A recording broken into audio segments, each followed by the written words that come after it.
Capítulo 9. Ele lhes disse também: Digo a verdade a vocês. Há alguns dos que estão aqui que de modo algum provarão a morte antes de verem o reino de Deus já vindo em poder. 6 dias depois, Jesus chamou Pedro, Tiago e João e os levou a sós a um alto monte. E ele foi transfigurado diante deles. Suas roupas se tornaram cintilantes e ficaram muito mais brancas do que qualquer lavadeiro na terra poderia alvejar. Também lhes apareceu Elias com Moisés, e eles estavam conversando com Jesus. Então Pedro disse a Jesus: Rabi, é bom que estejamos aqui. Vamos armar então 3 tendas. Uma para o Senhor, uma para Moisés e uma para Elias. Na verdade, não sabia como reagir, pois eles estavam com muito medo. E formou-se uma nuvem, encobrindo-os, e uma voz saiu da nuvem. Este é meu filho, o amado. Escutem-no. De repente, então, olharam em volta e não viram mais ninguém com eles, a não ser Jesus. Enquanto desciam do monte, Jesus lhes ordenou com firmeza que não contassem a ninguém o que tinham visto, até que o Filho do Homem fosse levantado dentre os mortos. Eles obedeceram às suas palavras, mas discutiram entre si o que significava ele ser levantado dentre os mortos. E lhe perguntaram. Por que os escribas dizem que Elias tem de vir primeiro? Ele lhes respondeu. Elias realmente vem primeiro e restabelece todas as coisas. Mas como é que está escrito a respeito do Filho do Homem que ele tem de sofrer muitas coisas e ser tratado com desprezo? Porém, eu lhes digo que Elias, de fato, já veio e fizeram com ele tudo o que quiseram, assim como está escrito a respeito dele. Ao chegarem onde estavam os outros discípulos, notaram uma grande multidão em volta deles, e havia escribas discutindo com eles. Mas assim que as pessoas da multidão o viram, ficaram admiradas e correram para cumprimentá-lo. Então ele lhes perguntou. Sobre o que vocês estão discutindo com eles? E alguém da multidão lhe respondeu. Instrutor, eu trouxe meu filho para o Senhor, porque ele tem o espírito mudo. Onde quer que esse espírito o apanhe, lança-o no chão, e ele espuma pela boca, range os dentes e perde a força. Eu pedi aos seus discípulos que expulsassem o espírito, mas eles não foram capazes de fazer isso.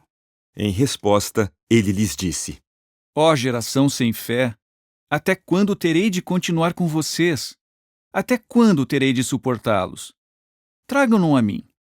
De modo que o levaram a ele. Mas, ao ver Jesus, o espírito lançou o menino imediatamente em convulsões. Depois de cair no chão, ele ficou rolando e espumando pela boca.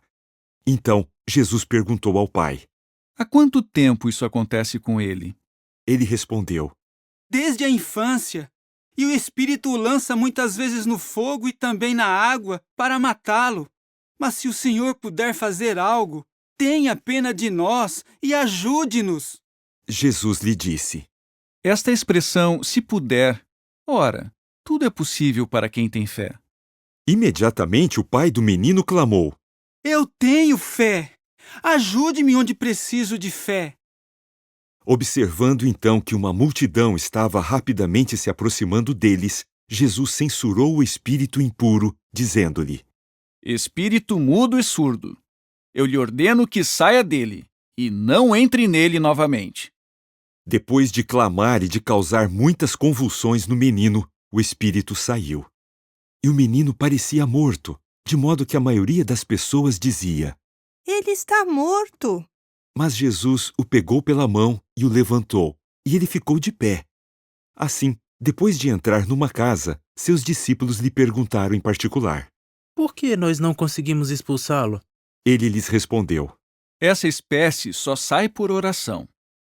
Partiram dali e atravessaram a Galiléia, mas ele não quis que ninguém soubesse disso, pois estava ensinando seus discípulos. E lhes dizia. O Filho do Homem será entregue às mãos dos homens, e eles o matarão. Mas, embora seja morto, será levantado 3 dias depois. No entanto, não entendiam o que ele lhes dizia, e tinham medo de perguntar. E entraram em Cafarnaum. Então, quando estava dentro da casa, ele lhes perguntou. Sobre o que vocês estavam discutindo na estrada? Eles ficaram calados, pois na estrada tinham discutido entre si sobre quem era o maior. Então ele se sentou, chamou os 12 e lhes disse: Se alguém quer ser o primeiro, tem de ser o último de todos e servo de todos. Então ele pegou uma criancinha e a colocou no meio deles. Pôs os braços em volta dela e lhes disse: Quem recebe uma destas criancinhas em meu nome, recebe também a mim. E quem me recebe, recebe não só a mim, mas também aquele que me enviou. João lhe disse: Instrutor, vimos alguém expulsar demônios usando o seu nome e tentamos impedi-lo, porque ele não estava nos acompanhando. Mas Jesus disse: Não tentem impedi-lo, porque ninguém que faça uma obra poderosa em meu nome pode logo depois falar mal de mim. Pois quem não é contra nós, é a favor de nós. E eu garanto a vocês que quem lhes der um copo de água para beber, por vocês pertencerem a Cristo, de modo algum perderá sua recompensa. Mas quem fizer tropeçar um destes pequenos que tem fé, seria melhor para ele que pusessem no seu pescoço uma pedra de moinho, daquelas que o jumento faz girar, e que fosse lançado no mar. Se a sua mão faz você tropeçar, corte-a. É melhor para você entrar na vida aleijado do que ir com as 2 mãos para a geena, para o fogo que não pode ser apagado. E se o seu pé o faz tropeçar, corte-o. É melhor para você entrar na vida manco do que ser lançado com os 2 pés na geena. E se o seu olho o faz tropeçar, lance-o para longe.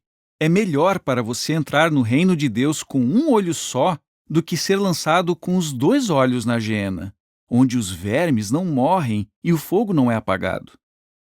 Pois todos têm de ser salgados com fogo. O sal é bom, mas se o sal perder a sua salinidade, o que farão para recuperar o seu sabor?